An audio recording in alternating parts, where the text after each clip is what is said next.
Welcome in Tar Heel Nation to the Tar Heel Herald. If you could, please share this with your Tar Heel friends, family, or like, comment, subscribe. Anything helps the channel. Today we'll be bringing in the first installment of the THH podcast. We will discuss a few things, and if you want to just watch one topic, that's fine. I'll be splitting them up, and if you want to check them out, feel free. I'll be posting them most likely the same day as this comes out. Today we're discussing the trenches for Carolina football, and most importantly, the much-needed win versus Duke on Saturday.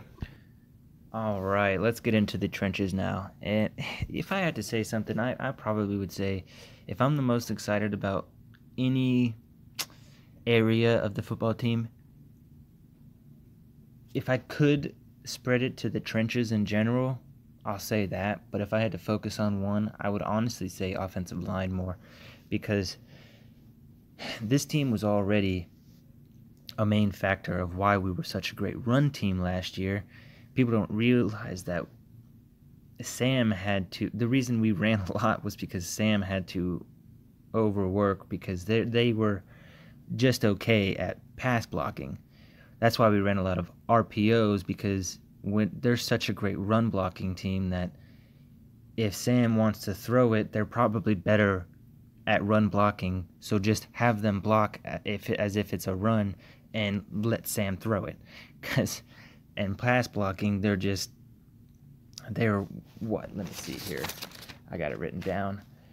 In pass blocking, they rank around the hundreds at everything. QB pressures and sack rates and everything like that. So, but when you look at their run blocking, all the stats there have them in the low 20s or even the teens, and is especially the most probably ranked highest in the best stat you could be ranked at as an offensive line, the line yards per carry, where they rank you like the first 3 yards, how efficient you get past the 3rd yard line. I don't remember exactly how they judge it, but it's the first 3 yards is 100% rewarded to the offensive line. 4 through 8 is 50% rewarded to the offensive line. And then after that, it goes to the running back. But they're ranked 16th in the nation for their efficiency between 0 and 8. So being ranked like that, with everyone coming back, you assume that Ty Chandler is going to have a heyday back there, and maybe even DJ Jones. We'll have to see. But the one thing that they do need to get better on the run side is they need to be better on 3rd and 4th down when the other team knows it's going to be a run, like on 3rd and 3, 4th and 3, or whatever, between 1 and 3 yards. They seem to have some issues when it's a clear and obvious run play. So if they can get more efficient on that, which I have a feeling they will be fine. I mean, it's not even like that's just their weakest link on the run game. It's not even, they're ranked like I think it was 40-something. But it's still just, I have no doubts that they'll be able to clean that up and have a better percentage next year. But we got a lot of people returning, which is why, since we're going to be having a lot of people as seniors on the line next year, let's see, we'll have 1, 2, 3. We'll have Jordan Tucker, Brian Anderson, and Marcus McKeithen. And obviously, if they come back, fantastic. But also, I believe, that is the weaker side of the offensive line, is the center and the right side. So they need to step up as seniors. They may come back, but if we have to replace them, all 3 of them, it looks like we have some recruits coming in, but we also have some people behind them who can ready to step up. You got Adorno behind him, who has been highly talked about as a freshman. So you even got Quiron Johnson, who's going to be a senior as well. He's a walk-on technically, but he just got a scholarship because of Mac Brown said how it works, but you know, some people left or transferred and stuff like that, so he gets a nice little scholarship for next year. But he's behind 2 people as a backup, so that'll be good. Then you got Wyatt Tunnel as a freshman behind Richards, who is just a sophomore, and Azudu's a sophomore. So a lot of young guys and some experienced guys, but this is the experience part of this is going to be great, because everyone's going to be an upperclassman next year on the line, because they were sophomores this year and they're going to be juniors next year. So that means everyone's going to be upperclassmen, with all of our backups also going to be having some experience. And when we got 2 guys coming in, who knows if they'll be backups or even starting, but it's just fantastic with the fact that even a lot of these guys can come back again, to at least keep this offensive line experienced until we can get a whole bunch more fresh faces in there, which we're starting to recruit. I think we're probably going to get at least, if I'm honest, 4 offensive linemen in this 2022 class. So I would assume so, because we've already offered 5. 1's committed. We have 4 others offered, as far as I'm aware. But if not, I believe it's over 5. So I think they're going to be getting in a lot, just because they know eventually all this veteran experience is going to be leaving us soon. So you don't want to have, let's say, the 3 seniors all come back, but Richards and Izudu are NFL talent, so they leave after their senior year with the other guys, and then boom, that's your entire offensive line. Everybody's gone. I mean, worst comes to worst, that's what you're looking at. So we're going to need to be having a ton of guys coming in with the recruiting class, or transfers. You know, the transfer portal is a beautiful thing nowadays for stuff like that. So which is why we got Ty Chandler, because our running back room was a little inexperienced. So you may see us dip into the transfer portal, but next year, if they can step up with the passing efficiency on the offensive line, you could see some great numbers out of this offense. And I think with the veteran experience, you're gonna see.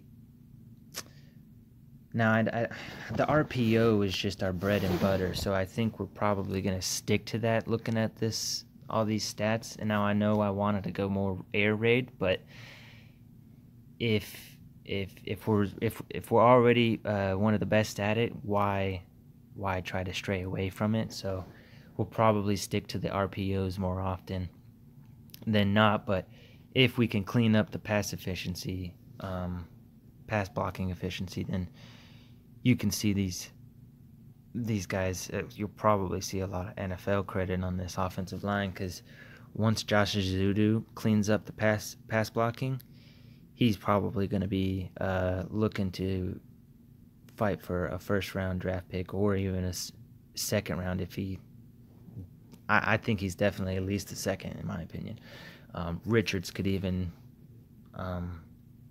fight his way up too, if he can get the pass blocking down. So, especially because he's the tackle, and you know everyone's looking for tackles every day.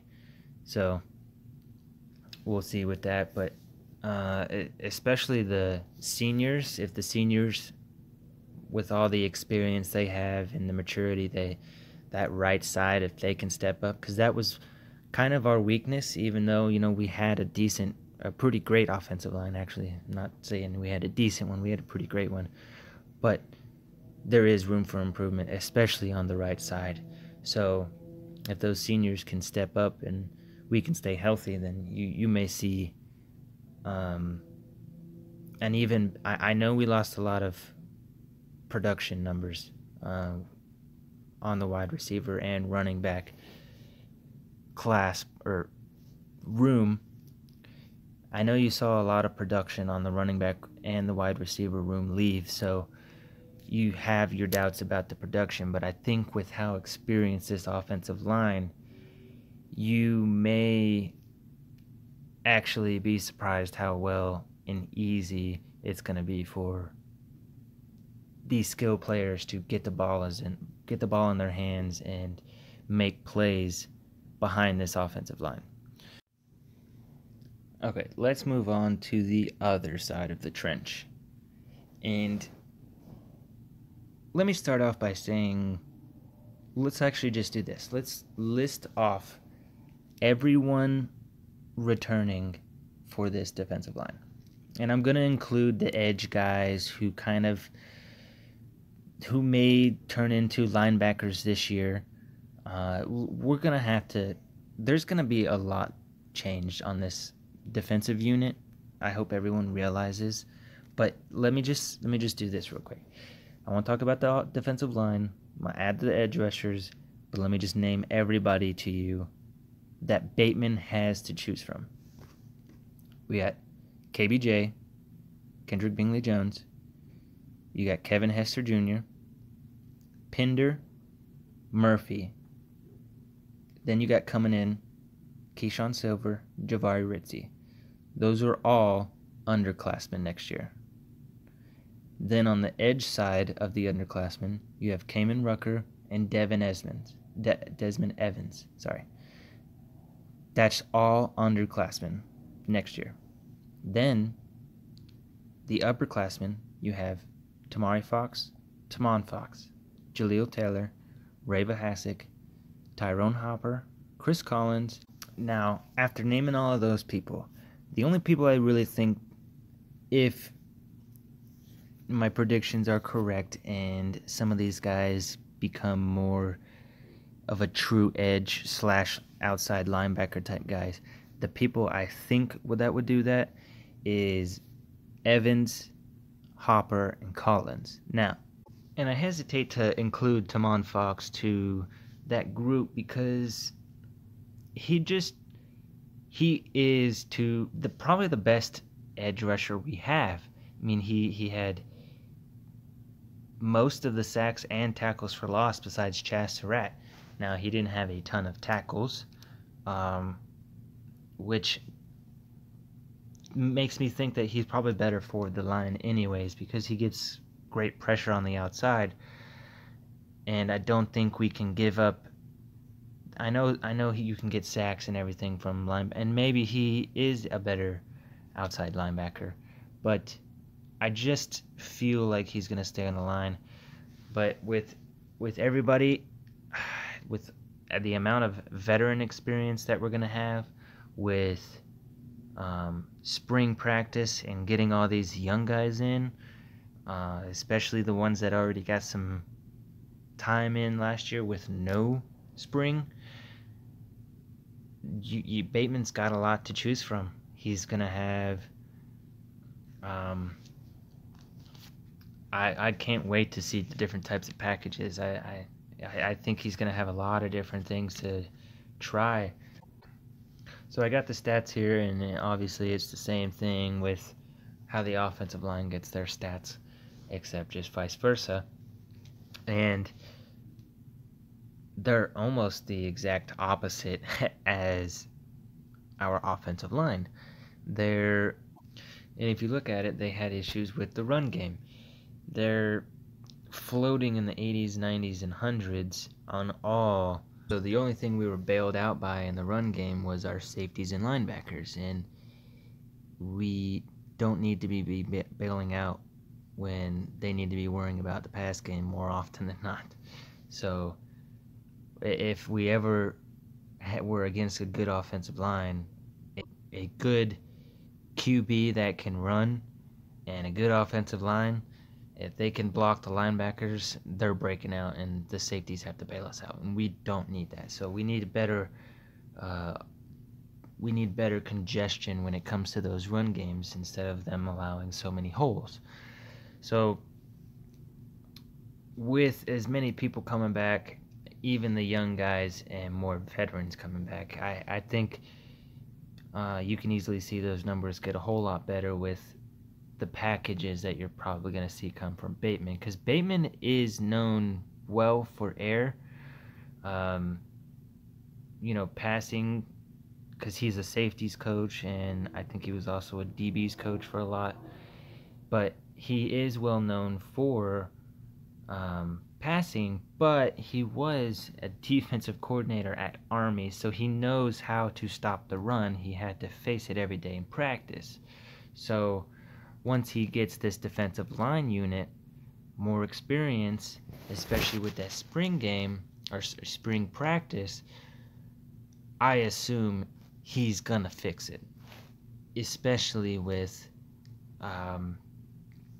our secondary unit is going to be much better next year. The teams are going to probably run against us a lot more, so he's going to be well prepared for that. And now the funny thing about this that I was looking at, if you look at the schedule and look at all of the teams that are returning great run games, who are we looking at? We have Notre Dame, Virginia, mostly because the quarterback himself is a good runner. Virginia Tech's losing Hendon Hooker, Quincy Patterson, and Herbert, so we'll have to see how that. It's the first game of the year, which kind of sucks, but we don't know how the run game is going to be. That's probably how they're going to have to beat us, is the run game, so we'll have to see about that one. But Miami wasn't a great run team, at least not against us, but Derek King could obviously run, and we already had issues with quarterbacks, but we'll have to see there. But just of course Wake Forest is always tough on the run game. We'll have to see there, and Pitt relies heavily on theirs. So you're looking at quite a few teams that we're going to need to be stopping the run.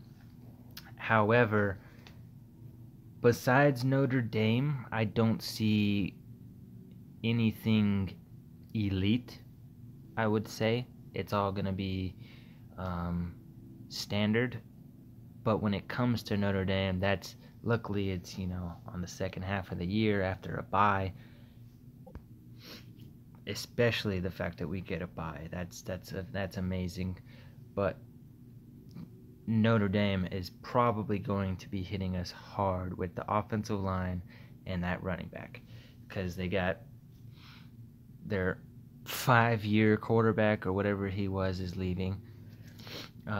They have some great tight ends who can block and catch, but they always got a tight end that can block.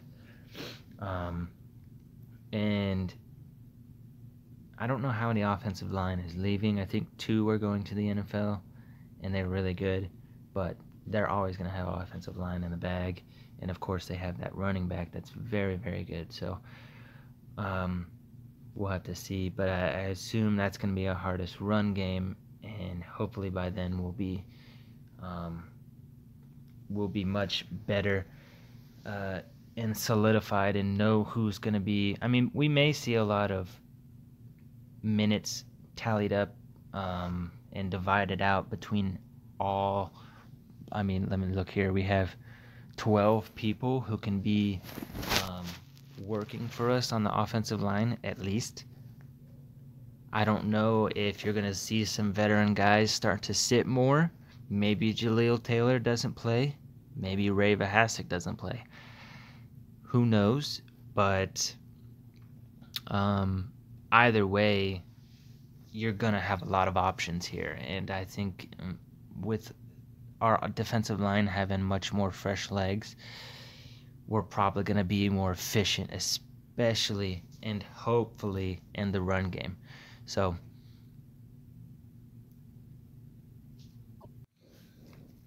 all right, so let's talk about the basketball team.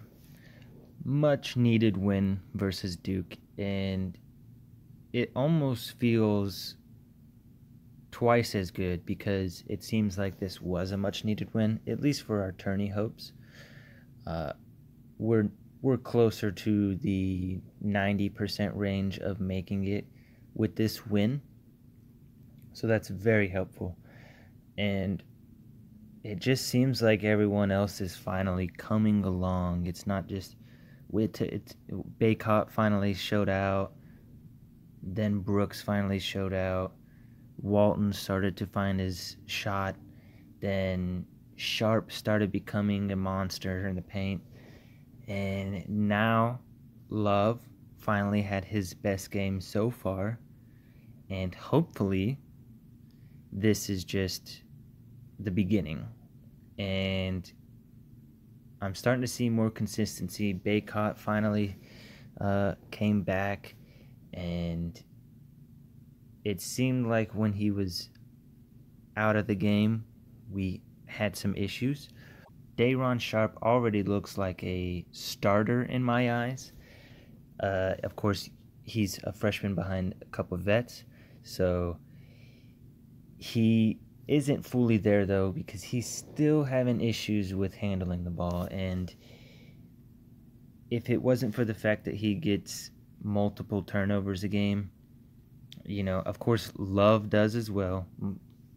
Those two are the only ones actually causing most of the turnovers. So if Love and Sharp could both get the turnover issue fixed, this team can go far, especially because when we get into the groove, our offensive efficiency is through the roof whenever we're in a groove, especially when we go on these spurts. It's just whenever we start turning over a lot is when we lose the momentum and start to die off. And it's, I can't remember, I believe, yeah, we got 16 turnovers, which means Love, who got 5, and Sharp, who got 3, them combined had half the turnovers themselves. And everyone else had 1 or 2 here and there. But, you know, 2 people, if they can just fix the turnovers themselves and, like everyone else, have only 1 or 2 a game, then our offensive efficiency could continue a lot longer than these tiny little spurts. If we could have an entire half of great offensive efficiency, I can't imagine how we would look. I mean, even with last night, with 16 turnovers, we still scored in the 90s. And with last night, even with how many turnovers we had, we still, and how many times we lost momentum, we still were able to score 90. Now, I understand that Duke's defense is, let's say, non-existent, but you've seen in other games, if we don't turn the ball over and we're shooting well, it's insane what we can do. Caleb Love in transition versus the bigs just making moves themselves when feeding them, or when they pass to each other. Brooks and Sharp sometimes, or Brooks in general, is a great passer as a big man. But just in general, the big men are doing everything. And then, of course, every once in a while, Walton just chimes in with the 3 here and there. So you can see what we can do is if we have the ball in our hands and not giving it up. As long as we're getting shots off, we're making most of them.